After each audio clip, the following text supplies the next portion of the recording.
Set.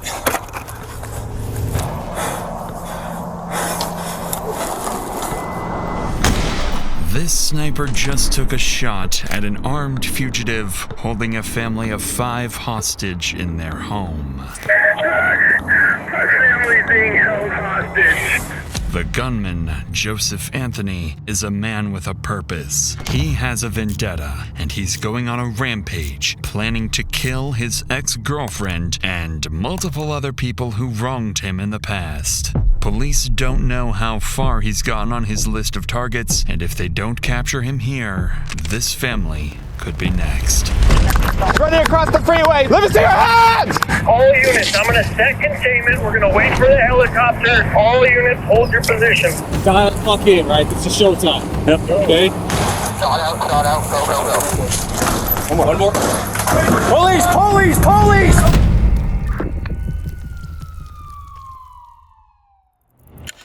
It's Thursday, September 9th, and the first sign that something is seriously wrong comes from an alarming 911 call. Central 911, what is the address of your emergency? Leighton.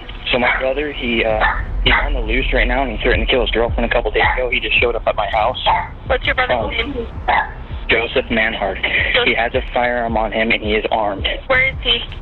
He's outside my front door right now. I need the cops here ASAP. I've got units on their way, okay? Okay, you gotta hurry. Okay. You gotta hurry, though. I'm dead serious. Just 24 hours earlier, Joseph Manhard kidnapped his ex-girlfriend, assaulted her, and threatened to kill her. After managing to escape, she called police, triggering an arrest warrant for Joseph's immediate capture. Since then, Joseph vanished, and police had no indication of where he might strike next, until now. With an active warrant and a report that Joseph is armed and dangerous, officers are dispatched immediately, advancing towards the house, fully prepared for a shootout. I've just talked to the homeowner. He said that if he didn't drive, the only place he could have went is hopped the fence and is barricaded in that shed that Swenson's got a view on. So he said the best way to go through is us just knock on the door. He'll let us in. We'll go through the house and clear the shed. We're ready. All right, I got it.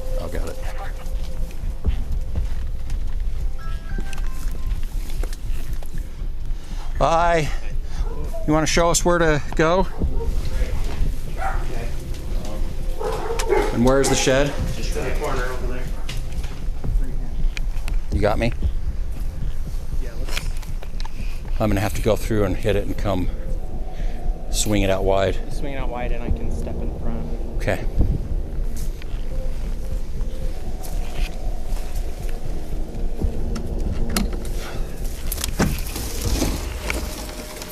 Police, anyone in there? Police, if anyone's in there, show me your hands. Come out. I can't see them in the box. Okay, step in. Okay. Left, go to the right. I'm gonna swing that way. Okay, ready to go. Show me your hands. Anyone in here? Go over here. Okay, clear. All right. You didn't make it in here. Probably drove by one of us.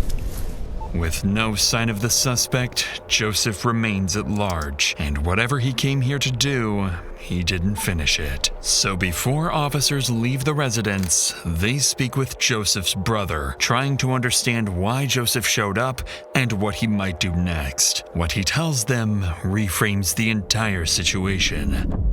According to his brother, Joseph didn't come here randomly. He was likely looking for his ex-girlfriend, the same woman who escaped his kidnapping just a day earlier. The two had recently broken up, a split that left Joseph without stable housing and increasingly angry. His brother also tells police that in recent conversations, Joseph had been talking about tying up loose ends and ending it all. To officers, it begins to sound like Joseph isn't just running. He may be moving with intent, driven by a personal vendetta and targeting people he believes have wronged him. If that's true, it has never been more urgent to locate Joseph before he reaches someone else.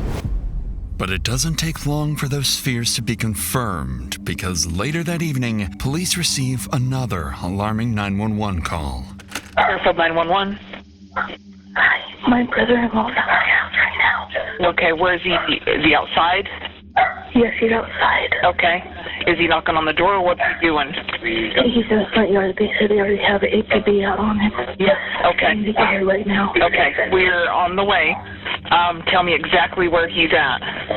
She was out front. She was walking around out front. He's walking around. Following this terrifying call for help from Joseph's sister-in-law, officers are dispatched to the home once again. But by the time they arrive, Joseph has already vanished.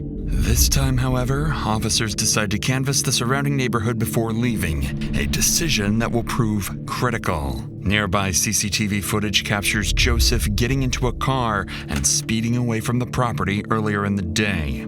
For the next few hours, patrol units search across the city, but the white Hyundai remains out of sight.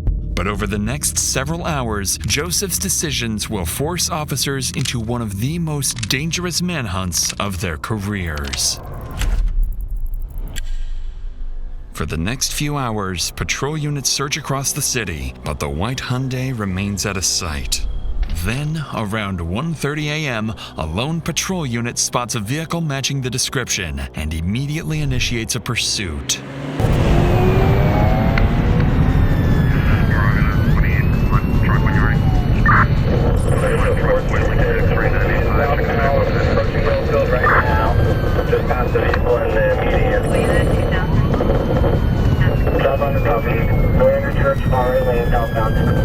Just as the officer begins to close the distance, he suddenly loses sight of the car Joseph is believed to be driving. But just minutes later, as patrol units continue canvassing the area, one officer spots Joseph's car parked on nearby train tracks. With no way of knowing whether Joseph is still inside or hiding close by, the officer cautiously approaches the vehicle. Okay. He went right through Hey, I have civilians here saying that there's a car parked on the tracks at Building Hotel 3 on the southwest end. Can I get a couple more of this way? 31, headed that way.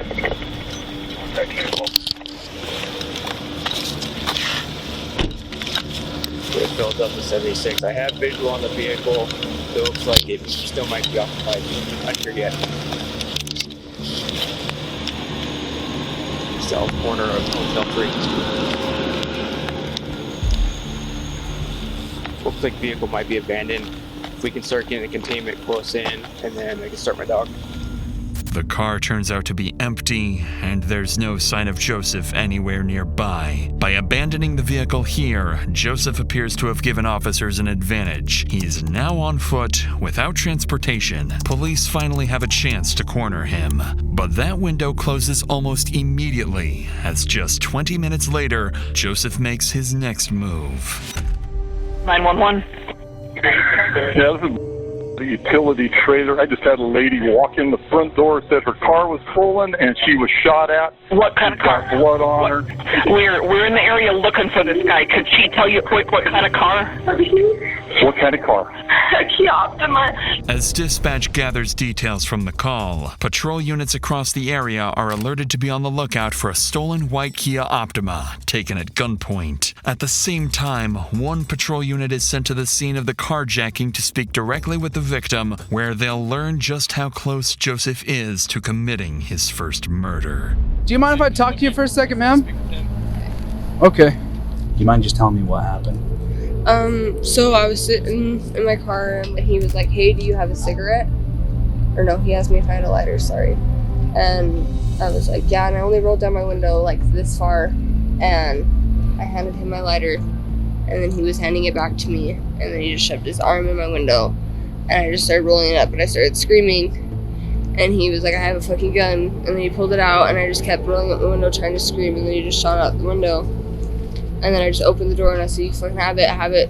And then I just got out and ran. Okay. By this point, it's clear Joseph has lost control, and this woman is lucky to be alive. But that might not be the case for whoever crosses his path next. Because just minutes later, around 2 a.m., a patrol unit spots the stolen car speeding down the highway, heading toward Utah County. As soon as the pursuit begins, Joseph starts swerving across lanes, forcing other drivers to react and putting innocent lives directly in danger.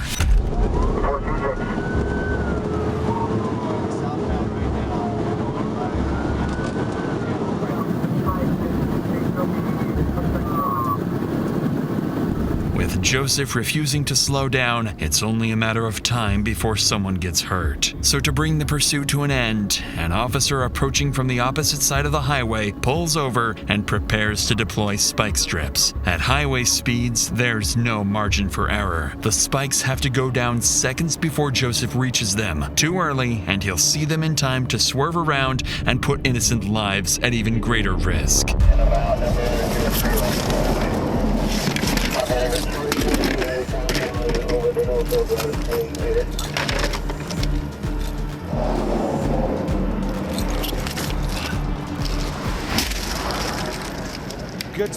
Good spikes, southbound Shepherd. Need a unit.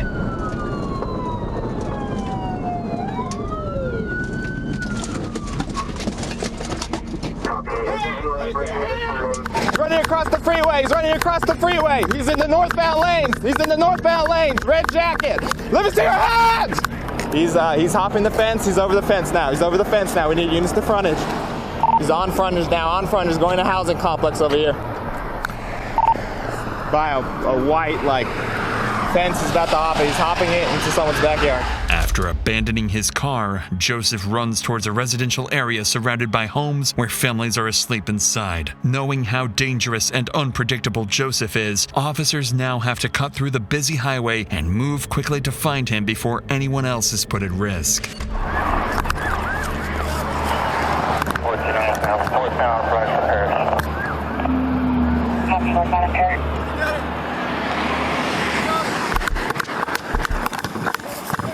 No, he's behind that picket fence right there, whatever address that is. I don't know what the hell that is, but he's behind that.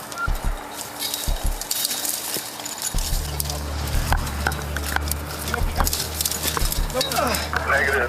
No shot. Frontage. Go more toward probably. What's that? Just going 20-25 north. Okay. If they come out that way. Over this vinyl right here. That's where he went, in this dude's backyard. My copy, Starline will be headed our direction shortly. Where are you? He hopped this one right here. All units, I'm going to set containment. We're going to wait for the helicopter. All units, hold your positions. Don't go walking around. With Joseph disappearing into a residential area, the situation becomes far more unpredictable. By now, more than 30 officers are flooding the scene, and without coordination, every decision risks putting innocent families in danger. This is when Sergeant Sheldon arrives and takes control. Okay. You got somebody south? Stand by, I'm setting containment, all right? Sorry, bro. I don't have all the information because we switched this last minute, okay? So, what do you guys got? So he already shot someone in the Freeport Center. Okay. It's probably gonna take like half an hour for that bird to go. He hopped over that fence right there. Which fence? That one? Okay. After a quick brief, Sergeant Sheldon forms a plan to flush out Joseph. First, a helicopter is called in to scan the neighborhood from above. Second, a tactical operations center is established near Joseph's last known location to coordinate every unit in real time. And third, officers set up a wide containment zone, covering more than a square mile, with units positioned throughout the neighborhood to cut off any possible escape routes. But just as the plan goes into motion, officers are abruptly interrupted by a sharp sound in the distance. Not sure exactly where Rick came from. Command at 1700 South 100 West. Right where Preston's at, that's where the shots came from. It was one single shot. Preston, are you okay? Hold your position. I'm sending a unit around to you. Go to...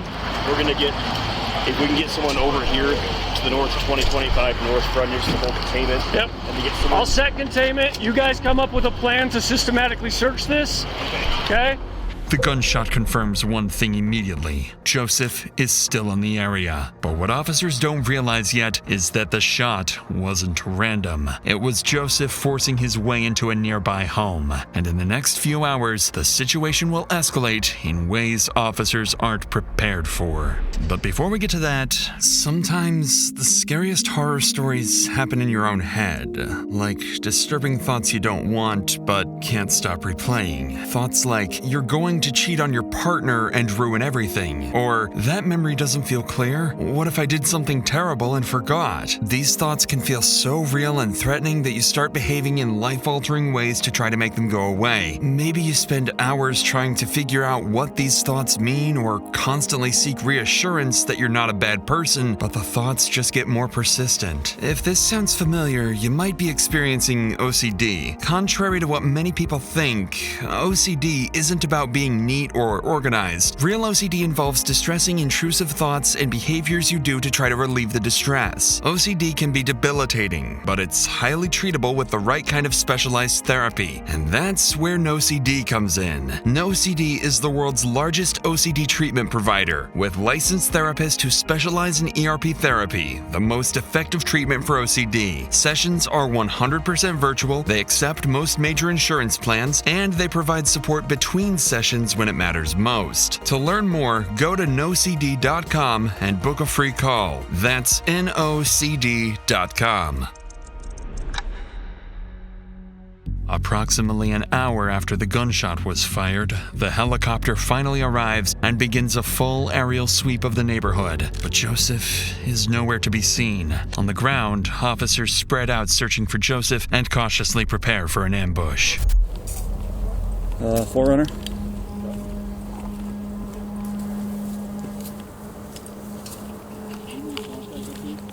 Gotcha. Contact the homeowners already?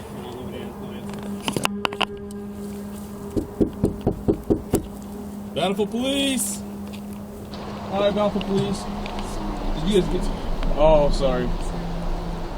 We're just looking for somebody in the area. Your home is secure. You didn't notice anything suspicious. Okay, it's gonna have white male, red shirt. You see someone like that, give us a call. If you find them or see them or anything, give us a call 911. Okay. All right, thank you. No, you're good. Just make sure you lock your door. Who the hell is this guy with us? It's driving me crazy. After more than 2 hours of knocking on doors and checking backyards, there's no sign of the suspect. Joseph's absence becomes increasingly unsettling, and Sergeant Sheldon quickly recognizes what it likely means.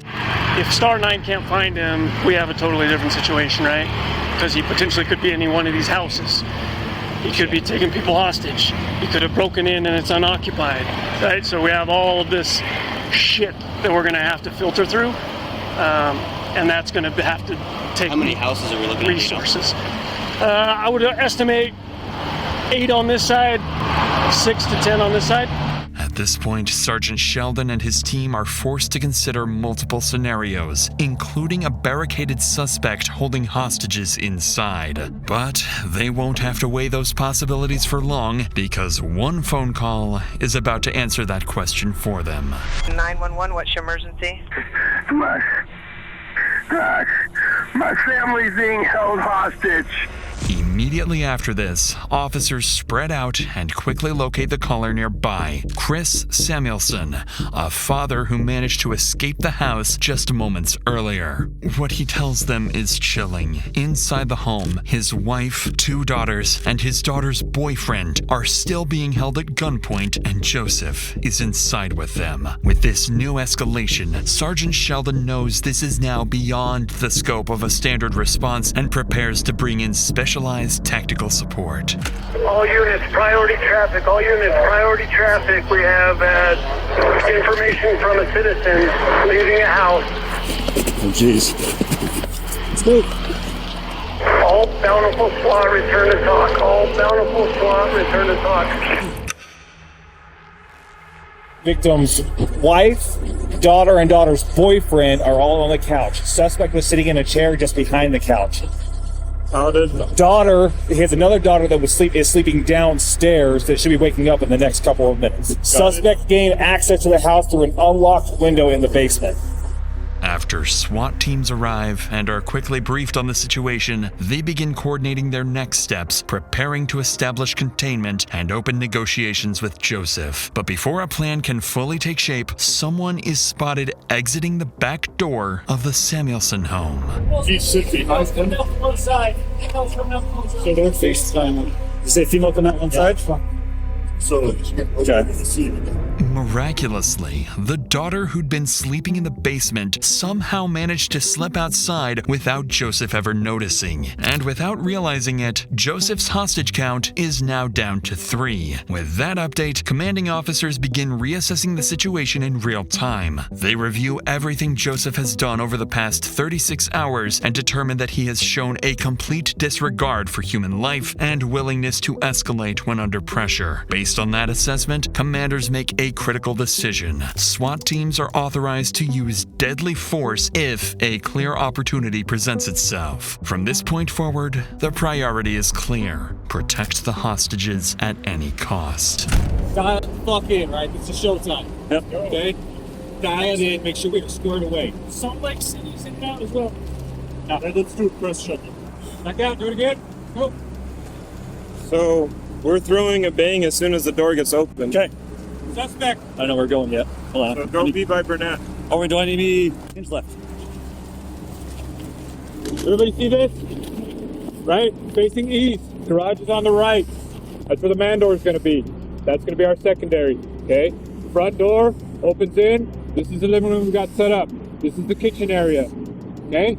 Everybody good with that? Wrong side on that. Yep, the wrong side of that. All right. All right, Phil Preach, we're going to practice to the right. Is it behind the stairs? Wait, if daughter snuck out window, that means the bottom window is open, right? This is the fastest way to get into the It's the fastest way. We have a flashbang. We're going to reset his OOO loop and come in. Let's keep practicing. Wherever he's at in this room, you guys are going to fucking kill him. 2 bangs.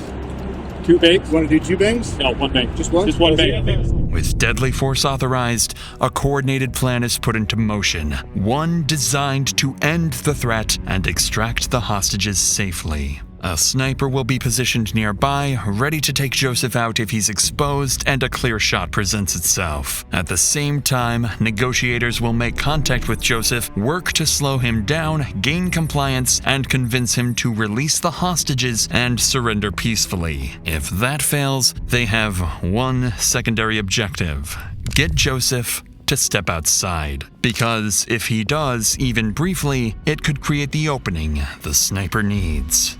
With 3 innocent lives at risk, there's no room for error. One wrong move, and everything ends tragically.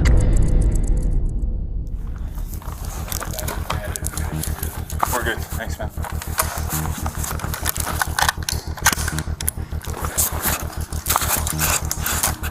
The officer assigned as the sniper is Jared Tadahara, a long-serving police officer who moved from patrol and street crime work into a specialized SWAT sniper role. After arriving on scene, Tadahara conducts a quick tactical assessment and moves into a nearby house facing the Samuelson home. From here, he has a clear view of the backside of the house, a position that allows observation without being easily visible to the suspect and provides a safe distance to avoid interfering with perimeter officers. But Tadahara isn't working alone. Every sniper has a spotter, a second officer responsible for range calculations, wind assessments, and most critically, confirming that the shot is clear before Tadahara pulls the trigger. Across the street, negotiations continue. For the past 3 hours, officers have been trying to reason with Joseph, urging him to surrender and release the hostages. But Joseph refuses. He won't let anyone go, and threatens to kill the entire family if officers attempt to force entry. With 3 people at fatal risk, a precise sniper shot becomes the only way to end the standoff before it turns deadly. But before Officer Tadahara gets that opportunity, he receives crucial information that makes things a lot more risky. Is there a difference between suspect taken? Suspect appears to have a shorter, wider nose. Okay. A slightly rounded face. Okay. If the suspect has a fascial stain, that would be. Unfortunately for Tadahara, the situation just became far more complicated. One of the hostages inside is a male who closely resembles Joseph. One wrong shot and an innocent person could be killed. With that in mind, Tadahara shifts his position to a different house across the street. He needs an angle facing the front door of the Samuelsons' home. The shot at this distance travels roughly 75 to 100 feet and takes less than a second from decision to impact. At the same time, negotiators reassess their approach. What's been alarming them throughout the standoff is that Joseph hasn't made any traditional demands. He didn't ask for money, car, or safe passage. Instead, he's simply refusing to let anyone go. That behavior begins to make sense once investigators provide more insight into Joseph's condition. According to them, his mental state has been deteriorating for hours. He's been heavily using drugs for days, his thinking is no longer rational or strategic, and his behavior is increasingly volatile. Most concerning of all, Joseph isn't releasing the hostages or surrendering. His endgame appears to be killing people he blames for all his problems, then forcing police to kill him or take his own life. Because of this assessment, SWAT officers remain positioned far back to avoid provoking him. Negotiators then ask Joseph to step outside the front door with the hostages to prove they're still alive. If he does, it will give Tadehara a clear view and a chance to take the shot. It takes time, but Joseph eventually agrees to walk to the front door with the hostages while warning he'll shoot them if officers make any aggressive moves. After 2 days of chasing Joseph, officers finally have a chance to bring his violent rampage to an end. With the SWAT team nearby staged for immediate entry, Officer Tadehara prepares to take the shot. He stabilizes his rifle using a bipod, a small stand attached to the gun, then lies prone, steadies his aim, and slows down his breathing. A few seconds pass, and then the front door begins to open. Shot out, go, go, go. Shot out, go, go, go.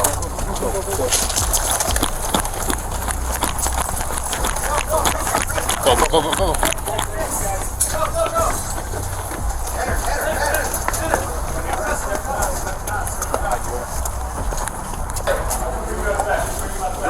Right. I think we're good. What else do you need? I think we're good right now. Okay. Unless they start calling for bodies. This door. This door. This door. One more. One more. One more. Police! Police! Police! Police! Gotcha. We got him. We got him. We got him. Hands up. Hands up, bro. I mean, I don't know. Maybe a piece of his skull hit me or something. I don't know. You're good. You're good.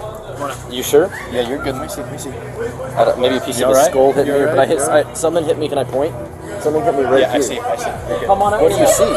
He's okay. He's okay. Yep. He's Okay. okay. Grab him. Grab him. You okay? You got anything? Careful, she's shaking. Yep. I got you. I got you. Just hold on to me. Hold on to me. I got you. It's over. Okay. You're safe. You are safe. After more than 6 hours trapped inside with an armed, unstable man, the entire family survives. An outcome that, just minutes earlier, felt far from guaranteed. At the front door, Joseph Manhard lies critically wounded. Paramedics rush him to the hospital, but despite life-saving efforts, he's later pronounced dead. Investigators later determined that Joseph's actions were driven by a rapid collapse. His failed relationship and heavy drug use pushed him into increasingly violent and reckless behavior. By the end, he wasn't trying to escape or survive. He was acting like someone who had nothing left to lose.